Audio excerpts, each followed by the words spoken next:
ड्रइङलाई protect गरेर यस्तो बनाउँदैछु। आउटलाइन मैले पहिला नै बनाइसकेको थिएँ, अहिले मैले चाहिँ यसलाई प्रोटेक्ट गरिराखेको छु। अनि यसको लागि चाहिँ तपाईँले आउटलाइन बनाउन चाहिँ जानेको हुनुपर्छ प्रोटेक्ट गर्नुभन्दा अगाडि चाहिँ, अनि मात्रै तपाईँको रियलिस्टिक ड्रइङ देखिने छ नि त। अनि यो भइसकेपछि तपाईँले जसरी सेडिङ गर्न सक्नुहुन्छ।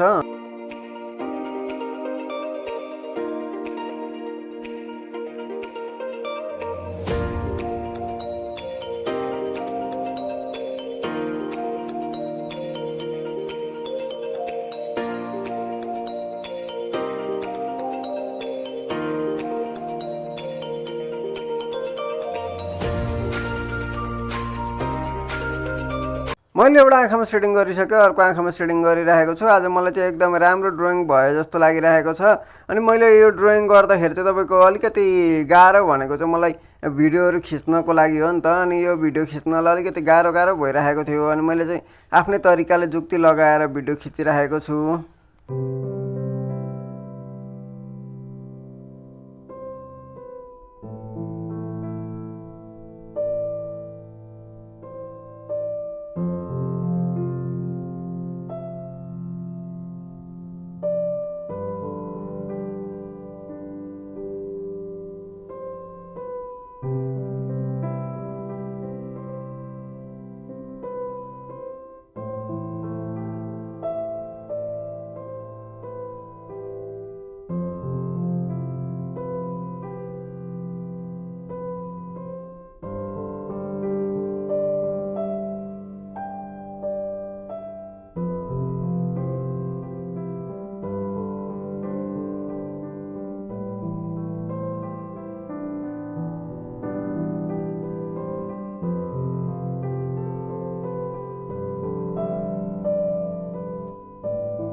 आज गाला पनि एकदमै राम्रो बनिरहेको छ नि। आँखाको त कुरै नगर्नुहोस्, किनकि यति राम्रो छ कि ड्रइङको आँखा मैले अहिलेसम्मको सबैभन्दा राम्रो आँखा बनाएकै होला। अनि यो सँगसँगै मैले प्रोटेक्ट गर्दाखेरि चाहिँ पेन्सिलहरू अलिकति पर समातेर प्रोटेक्ट गरिरहेको छु नि त।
मैले दारी गाला अनि कपालहरू बनाइसकेपछि चाहिँ तपाईँको कपाललाई हल्का गाढा बनाउनको लागि चाहिँ यसलाई 9B पेन्सिलले सेडिङ गरिरहेको छु। अब यसरी धेरै गाढा भयो भने मात्र रियलिस्टिक कपाल देखिनेछ, अनि त्यो भइसकेपछि मात्रै राम्रो देखिनेछ भनेर चाहिँ मैले हल्का गाढा बनाउनलाई 9B पेन्सिलको प्रयोग गरेको छु।